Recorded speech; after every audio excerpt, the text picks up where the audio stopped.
Hey everybody, it's Netflix, and today I'm just going to do a quick run through on how I personally play the game Specter. This is for tips and tricks basically. So I'm just going to do a level by myself. I'm going to give myself, I'm going to do Insanity, and I'm also going to do Art Gallery since it's small, just for a tutorial.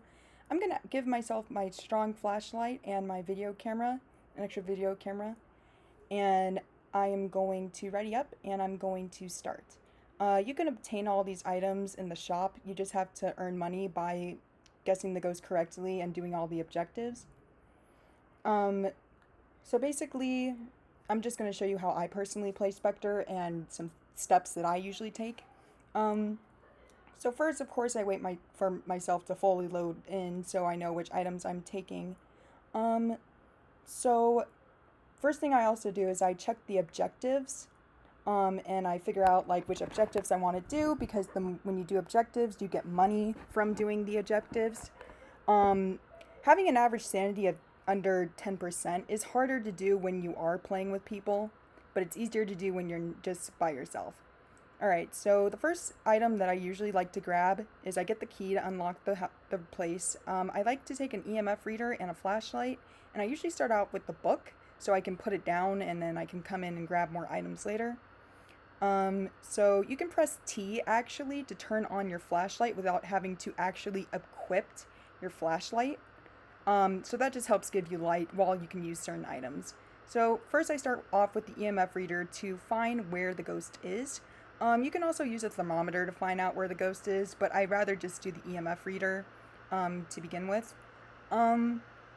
So right now what I'm doing is I'm just searching through the area, going through each room, and what I'm waiting for is I'm waiting for a beeping sound, and I'm also waiting for the EMF reader to have a yellow dot next to the green dot.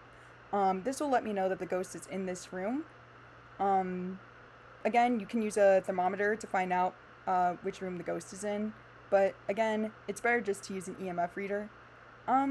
So obviously the ghost is in the bathroom since I checked everything else, and the EMF reader, lets me know that the ghost is in the bathroom. So I'm just going to place my book down on the ground, and I'm going to go and get some more items. I usually have a certain way of playing, and I usually grab certain items at certain times. So right now that I know that the ghost is in the bathroom, what I'm going to do is I'm actually going to do a trick. You can create a sort of wall in between you and the ghost by placing a camera in front of the doorway. This trick is not completely safe proof, I wouldn't do this all the time. I wouldn't rely just on the camera unless you know exactly where you're putting it. So as you see, I just grabbed the spear box and I also grabbed the camera. And I'm going to walk back into the building, going to go back to the ghost room, which is in the bathroom. And what I'm going to do is I'm going to set up the camera right at the doorway, just like this. This will prevent the ghost, hopefully, from coming inside. I'm going to turn on the spirit box and I'm going to drop it on the ground. By doing so, I'm able to ask the ghost questions while also looking for other clues.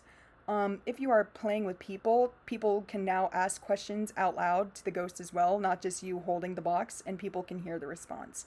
So usually the typical things you ask are you here? Where are you? Are you male? Are you female? Hello? Things like that. Make sure you put a question mark though, so the ghost will be able to register that it is a question. Alright, so now that I did that, I'm going to walk back out. Right now the ghost is not responding. Sometimes it might take a while for ghosts to respawn to certain things. And there is actually a type of ghost that does take a while for you to get evidence from. That is a shade. So right now I'm just going to show you guys how to use the ghost goggles. I also took the thermometer just in case, but I did not see any freezing temperatures.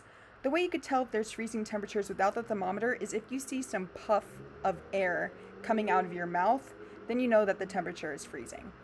But some people like to just take the thermometer just in case. I'm going to turn on my ghost goggles right now, and what I'm looking for is I'm looking for a white floating orb, and that's called a ghost orb. Once again, I'm going to ask some more questions. You can also ask for the ghost to give you certain evidence if they can. So that's what I'm doing right now. I'm just asking questions, looking around. making sure there's no fingerprints on the windows. Fingerprints appear on the windows and also on the light switch. So there's no fingerprints right now. The ghost has not started to hunt yet, so I'm just going to keep on asking questions. I'm going to stay in the room. The ghost has not written in the book yet, or done anything with the EMF reader that I need to worry about. You can tell when the EMF reader is higher than a 2 by it makes a louder beeping noise.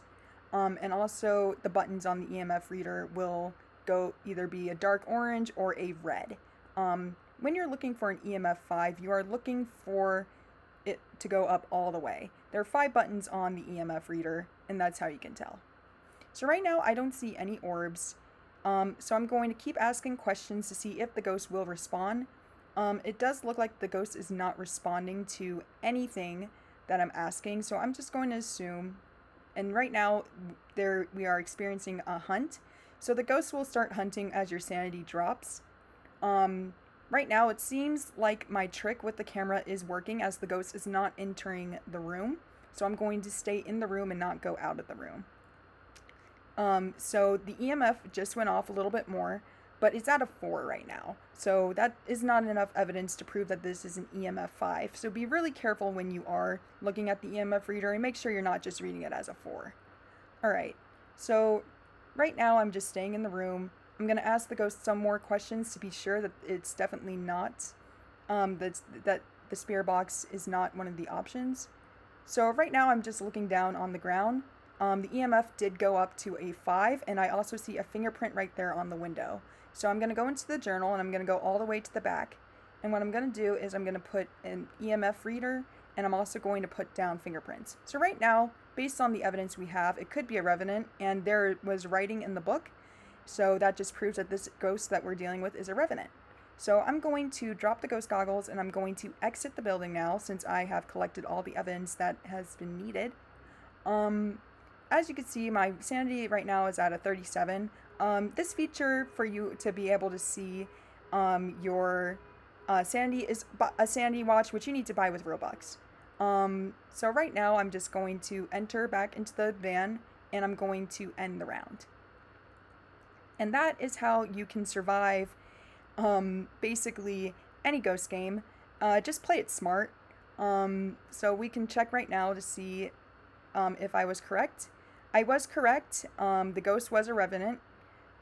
If you do play on Insanity, you do get more boosts. So this is a game, and well, the game of Specter, and that's how I personally survive Specter. Thank you for watching, and I hope you guys have a nice day.